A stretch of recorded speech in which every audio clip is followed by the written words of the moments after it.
Всем привет! Вы на канале Польза.нет Live. Меня зовут Саня, и вы сейчас видите запись Realme 10 Pro, не версия Plus. Версия Pro Plus будет тоже на канале. Это основная камера, 4К 30 FPS. Я двигаюсь. Сейчас вы слышите его родные микрофоны, никаких родовских не подключено.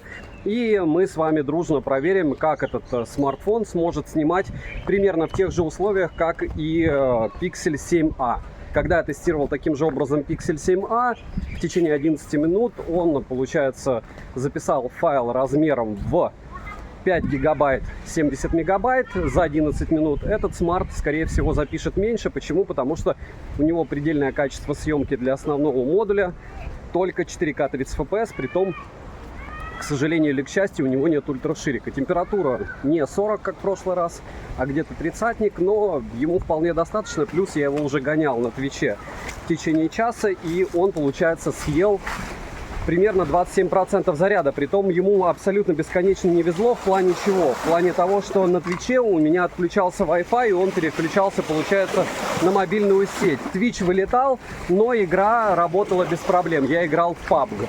Вот сейчас вы видите, как примерно в тех же самых условиях обстановки, единственное, с меньшим светом, я снимаю на Realme. Не забудьте подписаться на канал и писать в комментах, интересно ли вам такое. Почему? Потому что получается у меня двойной тест. Первый тест вы, разумеется, в описании увидите, сколько гигабайт весит этот файл. Прикиньте, как, если одним кадром вы будете снимать в течение 10 минут, будет снимать вас смартфон.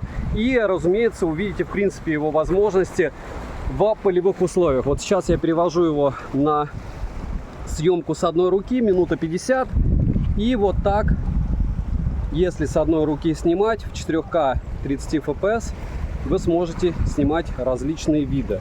По поводу автофокусов и всего остального, разумеется, будет большой обзор на основном канале, большой относительно. Напоминаю, что там будут, разумеется, как всегда, тайм-коды. Вам не обязательно смотреть вход, вам не обязательно смотреть примеры съемки, вам можно просто тело обзора поставить в X2 и посмотреть за 4 минуты все, что касается этого смарта. Но сейчас я вам об этом как раз и расскажу.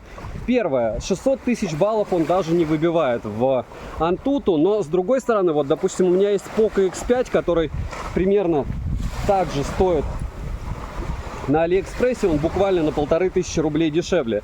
Да, он глобальной версии, у него есть 20-й бенд. К слову, у Realme 10 Pro глобального бенда нет. И напоминаю, что были проблемы с Realme. С Realme были проблемы так же, как и с OnePlus, с двумя моделями, что они блокировались. Потом их нужно было разблокировать через код. Все это было неприятно.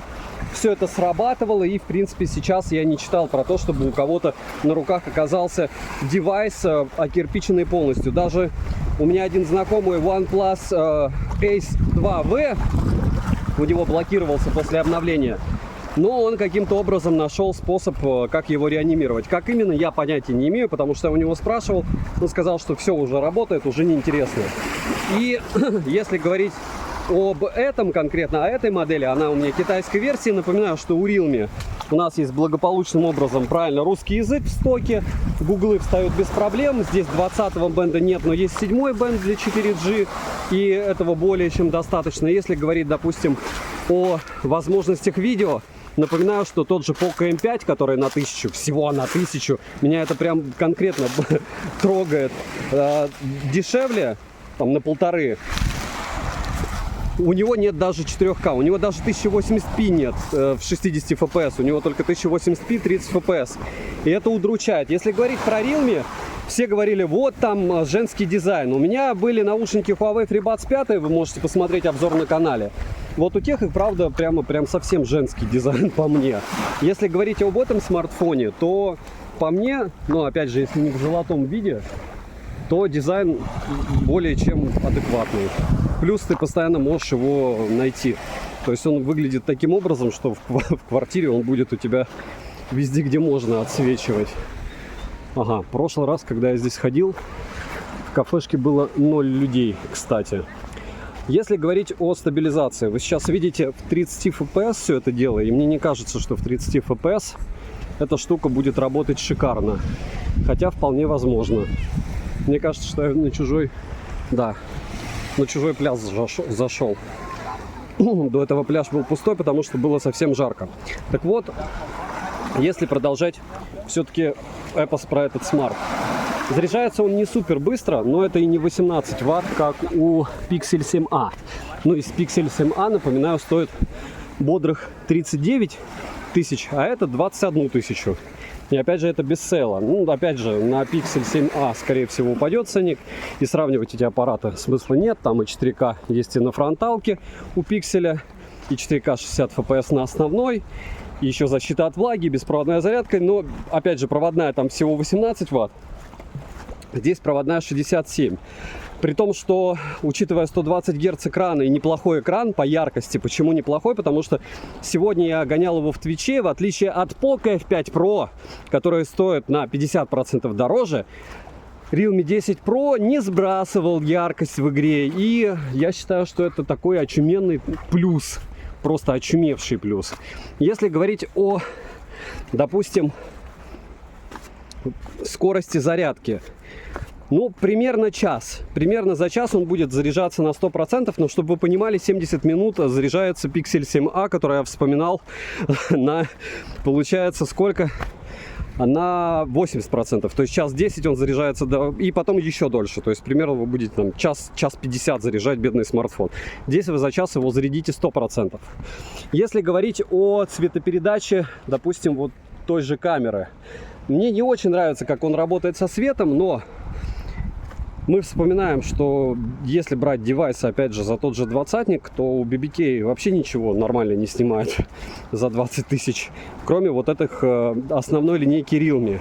Realme 11 я считаю пока лютым оверпрайсом, потому что здесь у нас хотя бы почти 600 тысяч баллов, которых нет, но почти. И здесь 58 тысяч баллов в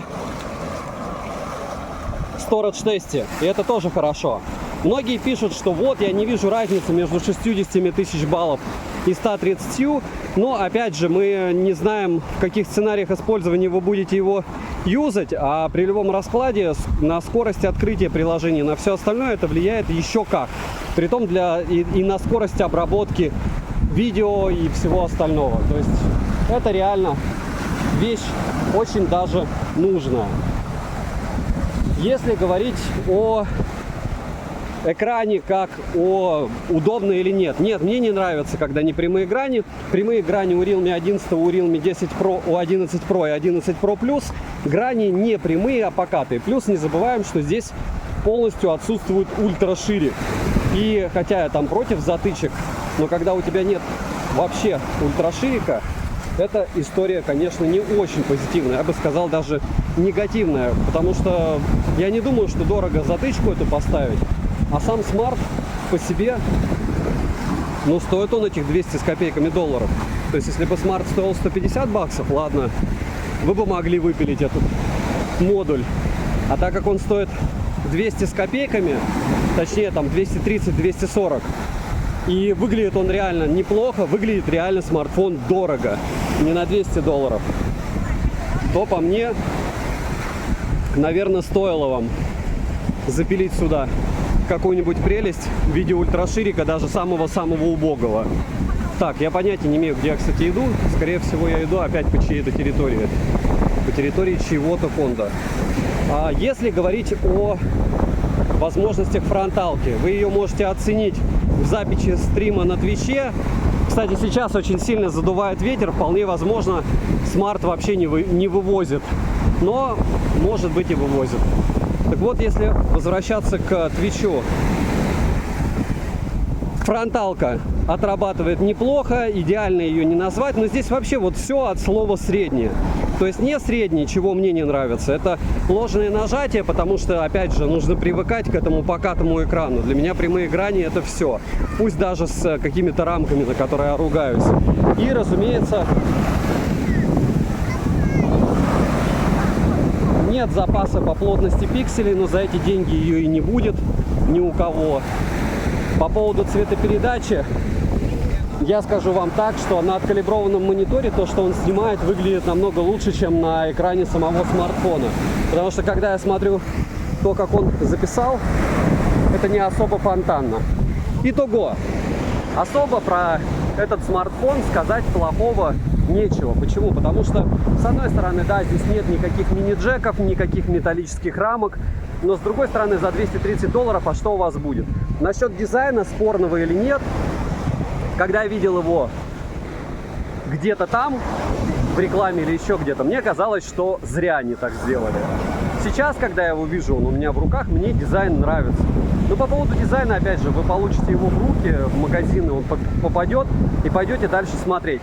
Конечно, рассматривать глобальные цены, как мне некоторые пишут, вот я купил Realme 10 Pro какой-нибудь в глобалке, в максималках за 46 тысяч, для меня это дичь. Почему? Потому что Xiaomi 13 ты за 15 покупаешь, за 50 на Али с доставкой из России, и все. Понятно, тебе надо распродажу ждать, но все равно. Здесь то же самое, чтобы я вам сегодня не рассказывал, эти 100 мегапикселей, здесь 100 мегапикселей камера для фото, либо еще какие-то качества, они ему подходят, когда у него вот такая стоимость. Стоимость у него сейчас, по-моему, 21, на распродаже, я надеюсь, будет 20. Надеюсь, что вам подобные мини-обзоры удобны. В описании укажу, сколько мегабайт этот ролик. Скорее всего, если он будет больше 4 гигабайт, в телегу свою личную не закину его. Напоминаю, что есть телега скидок, моя личная телега и телега взаимопомощи. Подписываемся, там общаемся и решаем, какие лучше железки. Pro Plus на обзоре будет, 11 куплю, но на данный момент это лютый оверпрайс. Всем добра!